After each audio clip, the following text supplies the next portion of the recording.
العالمين والعاقبة للمتقين ولا عدوان إلا على الظالمين والصلاة والسلام على أشرف الأنبياء والمرسلين وعلى آله وأصحابه أجمعين أما بعد اللهم علمنا ما ينفعنا وانفعنا بما علمتنا وزدنا علما يا رب العالمين. கண்ணியத்திற்குரிய பெரியோர்களே, சகோதர சகோதரிகளே, அல்லாஹுடைய பேரருளால் அல் ஃபித்ரா ப்ரீ ஸ்கூல் நடத்தக்கூடிய ஹத்முல் குர்ஆன் ஆண்டு விழாவிலே நாம் எல்லோரும் கலந்து இங்கே உங்களுடைய குழந்தை செல்வங்களின் நிகழ்ச்சிகளை பார்வையிட்டு மகிழ்ச்சியோடு அவர்களை ஊக்குவித்து கொண்டிருக்கக்கூடிய இந்த அருமையான சந்தர்ப்பத்தில் ரமலானில் குழந்தைகளை ஊக்குவிப்பது எப்படி என்கிற தலைப்பில் உங்கள் முன்னால் சில செய்திகளை நினைவுபடுத்தலாம் நினைக்கின்றேன். அன்புள்ள சகோதர சகோதரிகளே, இந்த உலகத்தில் அல்லாஹு தஆலா நமக்கு தரக்கூடிய நிறைய அன்பளிப்புகளுள் குழந்தை பாக்கியமும் மிக முக்கியமான ஒன்றாகும். அல் குர்ஆனிலே அல்லாஹு தஆலா சொல்லும்போது யஹபு லிமன் யஷாஉ இனாதன் வ யஹபு லிமன் யஷாஉ ذுகூர். அல்லாஹ் நாடியவர்களுக்கு பெண் குழந்தைகளை அன்பளிப்பாக தருகிறான். அவன் நாடியவர்களுக்கு ஆண் குழந்தைகளை அன்பளிப்பாக வழங்குகிறான். அவன் நாடியவர்களுக்கு பெண் குழந்தைகளையும் ஆண் குழந்தைகளையும் சேர்த்து வழங்குகிறான். அவன் நாடியவர்களை குழந்தை இல்லாமலும் ஆக்குகிறான் என்று அல் குர்ஆனில் அல்லாஹு தஆலா சொல்லி காட்டுகிறான். இப்போ குழந்தை பாக்கியத்தை அல்லாஹ் சொல்லும் போது ஹிபா, அன்பளிப்பு என்கிற வார்த்தையை பயன்படுத்துகிறார். எனவேதான் நபிகள் நாயகம் ஸல்லல்லாஹு அலைஹி வஸல்லம் அவர்கள் சொன்னார்கள், அவுலாதுக்கும் ஹிபத்துல்லாஹி லக்கும், உங்களுடைய குழந்தைகள் அல்லாஹ் உங்களுக்கு தந்திருக்கிற அன்பளிப்புகள் என்று சொன்னார்கள். அன்பளிப்பாக தரப்பட்டிருக்கிற இந்த குழந்தைகள் நம்முடைய பொறுப்பில் ஒப்படைக்கப்பட்டிருக்கிற அமானிதங்களாகும். ரசூல் ஸல்லல்லாஹு அலைஹி வஸல்லம் அவர்கள் சொல்லுகிறார்கள், ஒருவரிடத்தில் ஒருவரோ அல்லது ஒரு சமூகமோ பொறுப்பாக ஒப்படைக்கப்பட்டு அந்த பொறுப்பை அவர்கள் சரியான முறையில் நிறைவேற்ற தவறினால் அவர்கள் நாளை மறுமையிலே சுவர்க்கம் நுழைய மாட்டார்கள் என்று எச்சரிக்கை செய்தார்கள். இப்போ நம்முடைய பொறுப்பிலே இருக்கிற நம்முடைய குழந்தைகளை நல்ல முறையிலே வளர்க்க வேண்டிய கடப்பாடு பெற்றோருக்கு இருக்கிறது. ஆனால் இன்றைய காலம் மிகவும் சோதனையான ஒரு பயங்கரமான காலமாகும். குறிப்பாக அன்புள்ள சகோதர சகோதரிகளே, இந்த 2000ஆம் ஆண்டுக்கு பிறகு பிறக்கிற குழந்தைகளை Z ஜெனரேஷன் என்று சொல்கிறார்கள், அல்லது ஜென் Z என்று சொல்வார்கள். இந்த குழந்தைகளை வளர்ப்பது என்பது மிகப்பெரிய சவாலாக உலகத்தில் பொதுவாக நோக்கப்பட்டு கொண்டிருக்கிறது. இதற்கு முன்னால் உள்ள மக்களை நீங்கள் பார்த்தால், 2000க்கு முதல் உள்ளவர்களை நீங்கள் பார்த்தால், அவர்கள் ஒழுக்கம், கட்டுப்பாடு, பண்பாடு, நாகரிகம் போன்ற அனைத்திலும் அவர்கள் ஓரளவு முன்னேற்றமுடையவர்களாக இருக்கிறார்கள். ஆனால் இந்த 2000ஆம் ஆண்டுக்கு பிறகு உலகத்தின் போக்கே மிகப்பெரிய அளவில் மாறிக்கொண்டு வருகிறது. குளோபலைசேஷன் என்று சொல்லக்கூடிய பூகோளமயமாக்கல், அதுபோல வேறு பல சக்திகள் இந்த உலகத்தை நாசமாக்குவதற்காக எடுக்கக்கூடிய முயற்சிகள் என்று இந்த உலகத்தின் போக்கு மிகப்பெரிய அளவில் மாற்றமடைந்து கொண்டு வருகிறது. இந்த ஐடி, இன்ஃபர்மேஷன் டெக்னாலஜி என்று சொல்லக்கூடிய தொழில்நுட்பம் மிகப்பெரிய அளவில் வளர்ச்சி அடைந்து இன்று ஆர்டிஃபிஷியல் இன்டெலிஜென்ஸ் என்று சொல்லக்கூடிய ஏஐயும் கூட மிகப்பெரிய அளவில் முன்னேறி கொண்டு வருகிற ஒரு காலகட்டத்திலே நாம் வாழ்ந்து கொண்டிருக்கிறோம். இந்த பின்னணியில் அன்புள்ள சகோதர சகோதரிகளே, குழந்தை வளர்ப்பு என்பது பெரிய சவால், சாதாரணமான சவால் அல்ல. மிக கஷ்டமான ஒரு வேலையாகவே இன்று குழந்தை வளர்ப்பு இருக்கிறது. ஏனென்றால் பொதுவாக எல்லோரும் இன்று சோசியல் மீடியாக்களுக்கு அடிக்ட் ஆகி இருக்கிறார்கள்.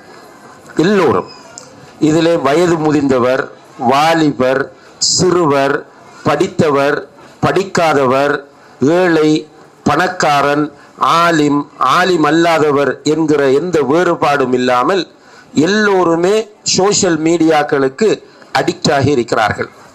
சொல்லுவார்கள், ஒருவர் ஒரு குறிப்பிட்ட தடவைகளுக்கு மேல் போனை எடுத்து திரும்ப திரும்ப பார்க்கிறார் என்று சொன்னால் அதனுடைய மீனிங் அவர் அதற்கு அடிமைப்பட்டிருக்கிறார் என்பதாகும். அந்த அடிப்படையில் இன்று போன் இல்லாமல் நம்மில் யாராலும் இருக்க முடியவில்லை. குறிப்பாக வளர்ந்து வருகிற இந்த ஜெனரேஷனை பொறுத்தவரையில் அவர்களை பெற்றோரும் கூட தூண்டக்கூடிய நிலையை பார்க்கிறோம். தங்களிடத்தில் இருக்கிற பொருளாதார ஸ்ட்ரென்த்தை காட்டுவதற்காக வேண்டி சின்ன குழந்தைகளின் கைகளிலே ஐபேட், டேப், இது போன்ற போன் போன்றவற்றை, போனிலும் சின்ன குழந்தைகளுடைய கையில் ஐபோன் வாங்கி கொடுக்கக்கூடிய பெற்றோர் இருக்கிறார்கள். சில நேரங்களில் நீங்கள் உங்களுடைய குழந்தைகளை நல்ல முறையிலே வளர்த்து கொண்டு வருகிற போது அந்த குழந்தை ஓரளவு சிந்திக்க ஆரம்பிக்கிற நேரத்தில் உங்களிடத்தில் போன் கேட்பார். நீங்கள் போன் வாங்கி கொடுக்க தவறினால் உங்கள் மீது அவருக்கு வெறுப்பு வருகிறது. காரணம் என்னவென்றால் அவருடைய கிளாஸ்மேட்ஸ், அவருடைய ஸ்கூலில் படிக்கக்கூடிய பிள்ளைகள் எல்லோரிடமும் போன் இருக்கிறது, என்னிடம் மட்டும் இல்லை என்றால் எப்படி என்று அந்த குழந்தை கேள்வி எழுப்பி பெற்றோரை வெறுக்கிற ஒரு நிலைக்கு என்று மாறிக்கொண்டு வருகிறது. இது ஒரு பெரிய ஃபித்னா. போனிலே பார்க்கிற அவ்வளவு ஃபித்னாக்கள் தான் என்று. அதிலே சிறுவர்களாக இருந்தாலும் பெரியவர்களாக இருந்தாலும் மியூசிக் தவிர்க்க முடியாத ஒன்றாக மாறிக்கொண்டு வருகிறது. மியூசிக்கை பொறுத்தவரையில் அது உள்ளத்தில் நயவஞ்சகத்தை, நிஃபாக்கை வளர்க்கும் என்று உலமாக்கள் குறிப்பிடுகிறார்கள். சஹாபாக்கள் சொன்னார்கள், அல் கினா அல் மூசிகா யும்பித்து நிஃபாக், இசை உள்ளத்தில் நயவஞ்சகத்தை உண்டு பண்ணும் என்று சொன்னார்கள். அப்ப அந்த மியூசிக் கேட்கிறார்கள். அதே போல பார்க்கிற காட்சிகள், சாதாரணமாக ரசூல் ஸல்லல்லாஹு அலைஹி வஸல்லம் அவர்கள் உயிரோடு இருக்கும் போது ஹிஜாபுடைய சட்டம் இறக்கப்பட்டு பெண்கள் எல்லோரும் ஹிஜாப் அணிந்து வாழக்கூடிய அந்த சூழலிலே அல்லாஹு தஆலா குர்ஆன் வசனம் இறக்குகிறான், மூமினான பெண்களை பார்த்து மூமினான ஆண்களை பார்த்து சொல்லுங்கள், அவர்கள் தங்களுடைய பார்வைகளை தாழ்த்தி கொள்ளட்டும். மூமினான பெண்களை பார்த்து சொல்லுங்கள், அவர்கள் தங்களுடைய பார்வைகளை தாழ்த்தி கொள்ளட்டும். எந்த கால சூழ்நிலை? ரசூலுல்லாஹி அலைஹி வஸல்லம் அவர்கள் உயிரோடு இருக்கிறார்கள், முஅ்ஜிஸத்துகள் காண்பிக்கப்படுகின்றன, வஹி இறங்கி கொண்டிருக்கிறது. பெண்கள் எல்லோரும் தங்களை முழுமையாக மறைத்து இஸ்லாமிய முறையில் ஆடை அணிந்திருக்கிற நேரத்தில் உங்களுடைய பார்வையை நீங்கள் தாழ்த்தி கொள்ளுங்கள் என்று அல்லாஹ் சொல்லுகிறான். நீங்கள் பார்க்கிற பார்வை சஹ்மும் மின் சிஹாமி இப்லீஸ், இப்லீஸினுடைய ஈட்டியில் ஒன்று என்று சொன்னார்கள் ரசூலுல்லாஹி அலைஹி வஸல்லம் அவர்கள். அப்படியான இந்த பார்வை இன்று திறந்து விடப்பட்டிருக்கிறது.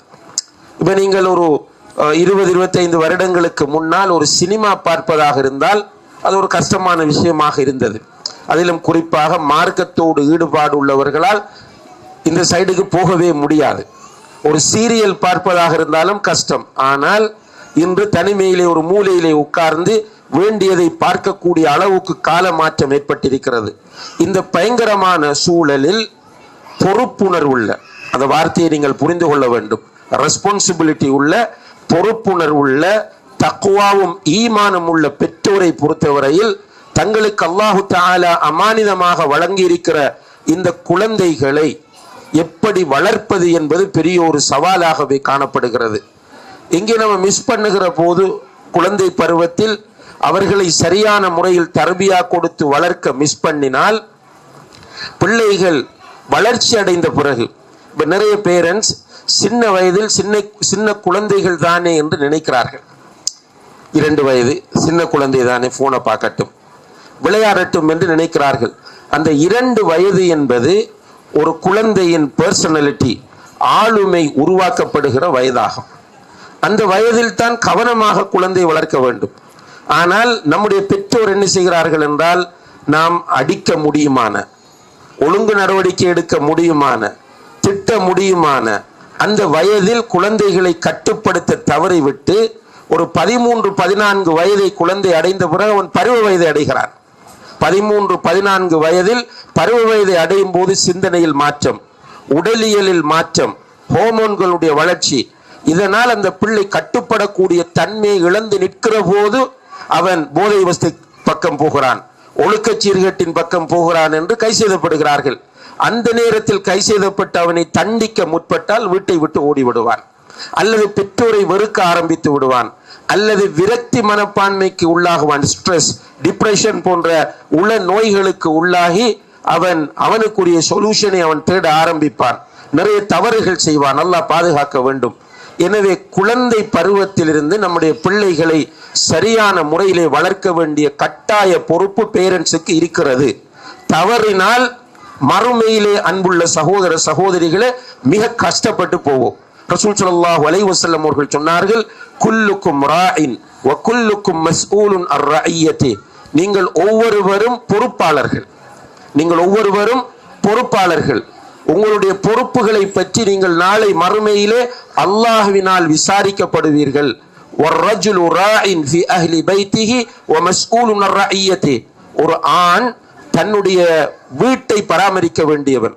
ஆண்கள் நினைத்துக் கொண்டிருக்கிறார்கள் ஏடிஎம் மெஷின்களாக இருந்தால் போதும் என்று நினைத்துக் கொண்டிருக்கிறார்கள்.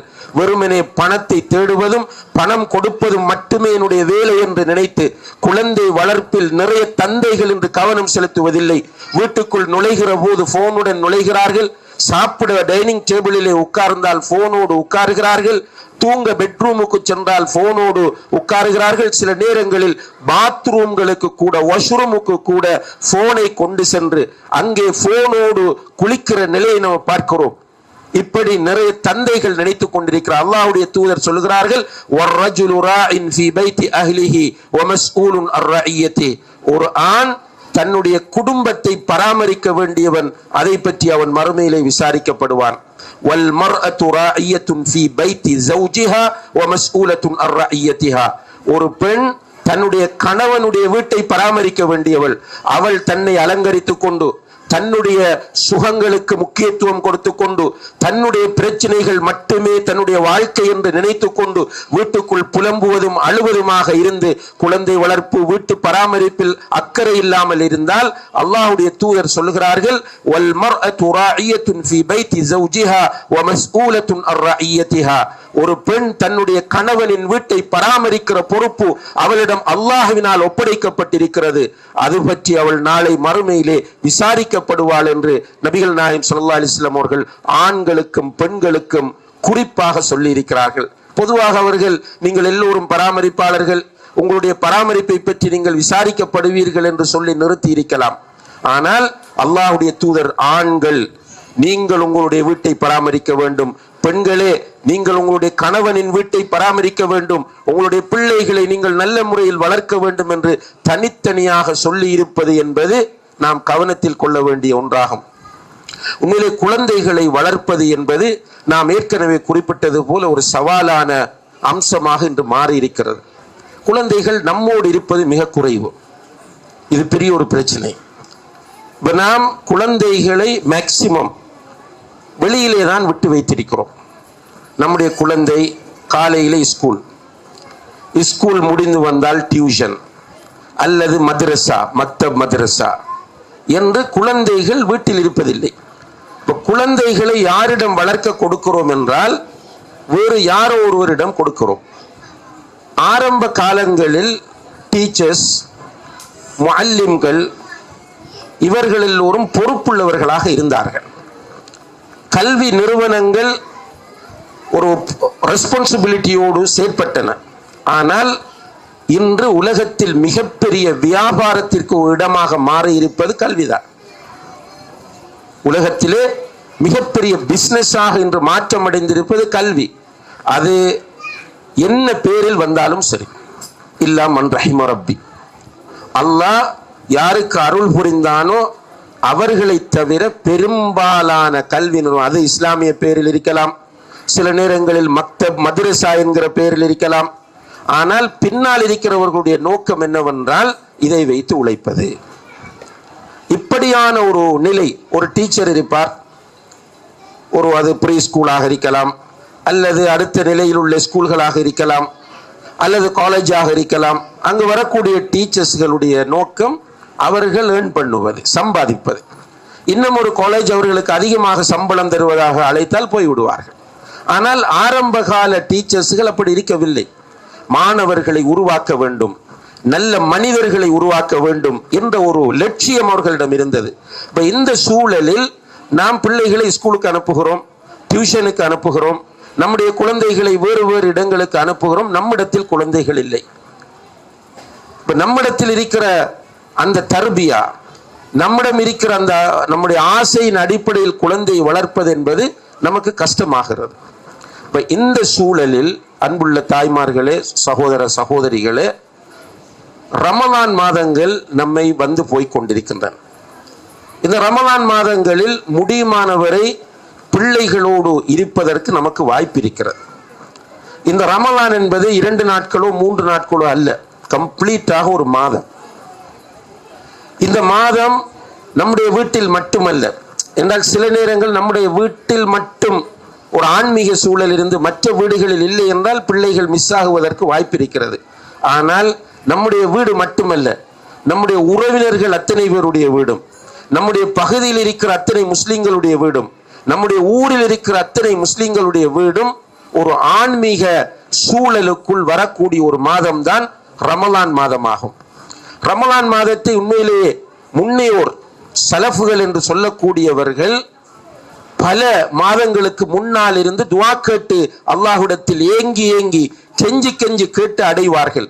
அல்லாஹும்ம பல்லிக்னா ரமலான், அல்லாஹும்ம பல்லிக்னா ரமலான், யா அல்லாஹ் எங்களுக்கு ரமலானை அடையக்கூடிய பாக்கியத்தை தந்துவிடு என்று துஆ கேட்டு அவர்கள் ரமலானை அடைந்தார்கள். ஏதோ அல்லாஹு தஆலாவுடைய பெரிய ஒரு ஹைர், நாம் எதிர்பார்க்காமலேயே ரமலான் நம்மிடம் வருகிறது. ஆனால் இந்த ரமலானை நம்முடைய சமுதாயம் திட்டமிடாத காரணத்தினால் எப்படி ரமலானை கழிப்பது? பொருளாதார ரீதியான பட்ஜெட் போடுகிறோம், பிளான் பண்ணுகிறோம். ரமலானை எப்படி நம்ம பொருளாதார ரீதியில் மேனேஜ் பண்ணலாம், பெருநாளைக்கு எப்படி நம்ம ட்ரெஸ் வாங்குவது, பெருநாளை கொண்டாடுவது என்று பிளான் பண்ணுகிறோம். ஆனால் குழந்தை வளர்ப்புக்கு பிளான் பண்ணுவதில்லை. ரமலானில் நம்முடைய பிள்ளைகளை எப்படி வளர்ப்பது, நம்முடைய தக்குவாவை எப்படி டெவலப் பண்ணுவது, நாம் இருக்கிற இந்த ஜாஹிலிய சூழலில் இருந்து விடுபடுவதற்கும் நம்மிடத்தில் காணப்படக்கூடிய ஆன்மீக வறுமை என்று சொல்லக்கூடிய தக்குவா, ஈமான் பலவீனம் அடைந்திருக்கிற நிலையை போக்குவதற்கும் இந்த ரமலானை நான் எப்படி பயன்படுத்தலாம்? என்னை படைத்த ரப் எனக்கு நிறைய நிஅமத்துகளை தந்திருக்கிறான், என்னை எவ்வளவோ கண்ணியப்படுத்தி இருக்கிறான். அந்த ரப்புக்கு நான் சுக்குரு செய்வது போதாமல் இருக்கிறது, அந்த ரப்பை நான் நெருங்குவது போதாமல் இருக்கிறது, அந்த ரப்புடைய கலாமை விட்டு குர்ஆனை விட்டு நான் தூரமாக இருக்கிறேன். இதை நான் சீர் செய்து கொள்வதற்கு இந்த ரமலானை எப்படி பயன்படுத்தலாம் என்று பிளான் பண்ணுவது மிக அரிது.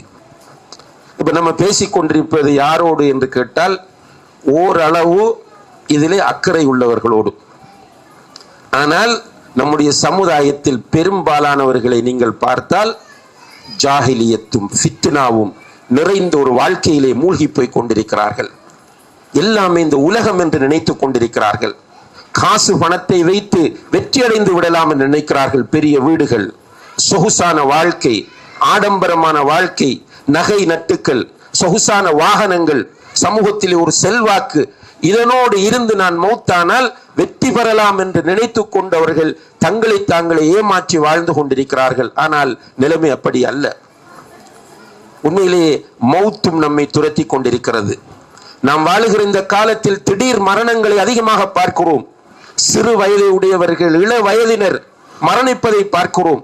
நம்மை விட வயதில் குறைந்த பலர் நம்முடைய குடும்பத்தில் வஃபாத்தாகி இருப்பதை பார்க்கிறோம். இப்போ மௌத் நமக்கு மிக நெருக்கமாக இருந்து இருந்தாலும், நம்ம நீண்ட காலம் வாழ்வதாக இருந்தாலும் ஒரு 60-70 வருடங்கள் தான் வாழப்போகிறோம் என்று இஸ்லாம் சொல்லுகிறது. இப்படியான நிலையில் நம்மை நாம் சுய பரிசோதனை செய்து நம்மை மாற்றிக்கொள்ள வேண்டிய கட்டாய தேவை இருக்கிறது. இந்த பொடுபோக்கான நிலை ஆபத்தானதாகும். மறுமை நிச்சயமானது. கபருடைய வாழ்க்கை உண்மையானது. கபரிலே கேள்வி கணக்கு இருக்கிறது என்பது உண்மையானது. மஹ்ஷரிலே நாம் போய் நிற்க வேண்டும். அல்லாஹ் மலக்குகள் அணி அணியாக நிற்கிற நிலையில் வருவான். நம் ஒவ்வொருவரோடும் அல்லாஹ் நேரடியாக பேசுவான். இடையிலே மொழிபெயர்ப்பாளர்களோ அல்லது வேறு யாரையுமே நிறுத்தாமல் அல்லாஹ் இந்த உலகத்தில் பிறக்கிற ஒவ்வொரு மனிதனோடும் நேரடியாக பேசுவான். டிரான்ஸ்லேட்டர், மொழிபெயர்ப்பாளர்கள் கூட இருக்க மாட்டார்கள் என்று நபிகள் நாயகம் ஸல்லல்லாஹு அலைஹி வஸல்லம் அவர்கள் சொல்லி காட்டுகிறார்கள். அப்படியான ஒரு வாழ்க்கையை நாம் கண்டிப்பாக சந்தித்தே ஆக வேண்டும். எனவே அந்த நீண்ட வாழ்க்கையில் வெற்றி பெறுவது என்பதுதான் ஒரு முஸ்லிமுடைய இலக்காக இருக்க வேண்டும். எதையும் கொண்டு போவதில்லை. மௌத்தானால் அன்புள்ள சகோதர சகோதரிகளே, நம்முடைய தெருவிலே அலைந்து திரிகிற, வீடு இல்லாமல், குடும்பம் இல்லாமல், தொழில் இல்லாமல், மற்றவர்களிடத்திலே சாப்பாட்டுக்கு கையேந்தி கொண்டு அழுக்கான ஆடையோடு புழுதி படிந்த தலையோடு அலைந்து திரிகிற ஒருவர் மௌத்தானால் எந்த துணியில் அவரை கஃனிடுவோமோ அதே துணியில் தான் நாம் ஹைஃபையான வீட்டிலே வாழுகிற நமக்கும் கஃன். அவரை எந்த கபரில் அடக்குகிறோமோ அதே கபரில் தான் நமக்கும் இடம். இந்த யதார்த்தத்தை நாம் எல்லோரும் புரிந்து கொள்ள வேண்டும். ஷைத்தான் விடமாட்டான் புரிவதற்கு. நம்மிடம் இருக்கிற பணம், நம்முடைய பிள்ளைகளின் கல்வி, நம்முடைய குடும்பத்தில் இருக்கிற பிசினஸ், நம்மிடம் இருக்கக்கூடிய சொத்துக்கள் இப்படி சிந்திப்பதற்கு நம்மை தடுக்கும். ஆனால் சிந்தித்தே ஆக வேண்டும். அப்துல் ரஹ்மான் இப்னு அவுஃப் ரலியல்லாஹு அன்ஹு மக்காவில் இருந்து ஹிஜ்ரத் வருகிற போது வீசிய கையும் வெறுங்கையுமாக வந்தார். அல்லாஹ்வுடைய உதவியை கொண்டு மதீனாவிலே சம்பாதித்தார். பெரிய ஒரு பணக்காரனாக மாறினார். மதீனாவிலேயே 2 மாடிகளை உடைய வீட்டை, பெரிய ஒரு வீட்டை கட்டினார். ஆனால் அவர் அல்லாஹோடு நெருக்கமான தொடர்போடு இருந்ததனால் சுவர்க்கத்தை கொண்டு நன்மாராயம் கூறப்பட்ட அல் அஷரா அல் முபஷரா என்கிற 10 பேரில் ஒருவராக இருந்தார். அவருடைய வீட்டில் ஒரு நாள் அவர் உட்கார்ந்திருக்கிறார். அவருடைய சர்வன்ட், வீட்டிலே உள்ள வேலைக்காரன், அவருக்குரிய உணவை கொண்டு வந்து முன்னால் வைத்த போது அப்துல் ரஹ்மான் இப்னு அவுஃப் ரலியல்லாஹு அன்ஹு அவர்கள் கடுமையாக அழுதார்கள். அவருக்கு ஆச்சரியமாகி விட்டது. எதற்காக அழுகிறார் என்று தெரியாமல் அவர் கேட்கும் போது அப்துல் ரஹ்மான் இப்னு அவுஃப் ரலியல்லாஹு அன்ஹு அவர்கள் சொன்னார்கள், எனக்கு பயமாக இருக்கிறது, எனக்கு பயமாக இருக்கிறது. சுவர்க்கத்து இன்பங்களை எல்லாம் அல்லாஹ் இந்த உலகத்தில் எனக்கு தந்து மறுமையிலே அதை இல்லாமலாக்கி விடுவானோ என்று எனக்கு பயமாக இருக்கிறது.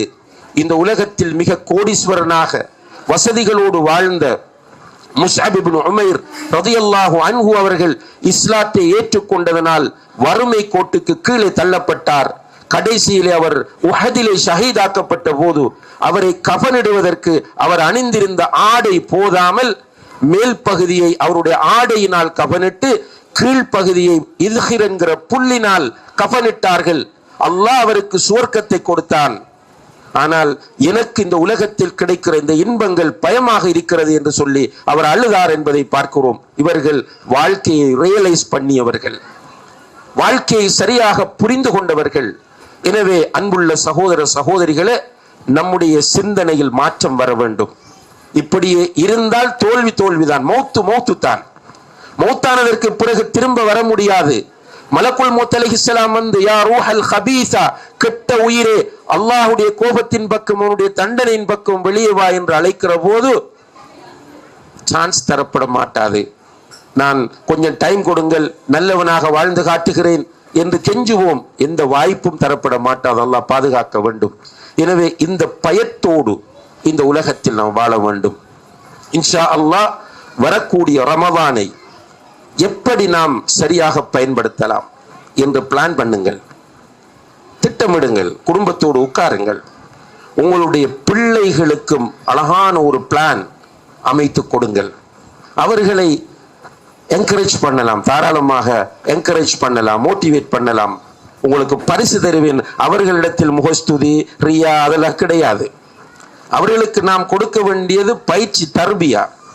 எனவே உங்களுடைய குழந்தைகளுக்கு 30 நோன்பும் பிடித்தால் இன்ஷா அல்லாஹ் உனக்கு இந்த பிரைஸ்.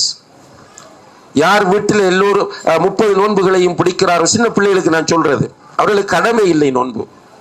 சஹாபிய பெண்கள் அப்படித்தான் செய்தார்கள். நோன்பு பிடிக்க வைப்பார்கள். ஈவினிங் டைம் ஆனால் குழந்தைகளுடைய கையில டாய்ஸ் கொடுப்பார்கள், விளையாட்டு பொருட்களை கொடுப்பார்கள். அந்த குழந்தைகள் பசியில் அழுதால் விளையாட்டு பொருட்களில் அவர்களை ஈடுபடுத்தி பராக்காக்குவார்கள். அப்படியாகத்தான் அவர்கள் திட்டமிட்டு குழந்தை வளர்த்தார்கள். அதனால் அவர்களுடைய குழந்தைகள் இந்த இஸ்லாத்தின் காவலர்களாக மாறினார்கள், இஸ்லாத்தில் ஆலிம்களாக, தாயிகளாக மாறினார்கள். இஸ்லாத்திற்காக வேண்டி உயிரை துறக்கக்கூடிய மிகப்பெரிய ஷஹீதுகளாக அவர்கள் மாறினார்கள். அல்ஹம்துலில்லாஹ். எனவே நாமும் நம்முடைய பிள்ளைகளை வைத்து திட்டமிட வேண்டும். இந்த முறை குர்ஆன் பாடமாக்குதல் ஒரு ப்ராஜெக்ட். ஹிஃபுதுல் குர்ஆன் எவ்வளவு கூடுதலாக யார் மனப்பாடம் செய்கிறாரோ அவருக்கு first prize, second prize, third prize. பிரைஸை வீட்டில் தீர்மானிக்க வேண்டியது. குர்ஆனை ஓதுவது. யார் எத்தனை தடவை ஓதி முடிக்கிறார், கூடுதலாக ஓதி முடிப்பவருக்கு அதற்குரிய பரிசு. நம்முடைய பொருளாதாரத்திற்கு ஏற்ப, நம்முடைய குடும்ப பொருளாதார நிலைமைகளை கருத்தில் கொண்டு அவர்களுக்கு பரிசுகளை டிக்ளேர் பண்ணலாம். சில இஸ்லாமிய புத்தகங்களை நீங்கள் அவர்களுக்கு ஒரு ப்ரொஜெக்டாக கொடுக்கலாம்.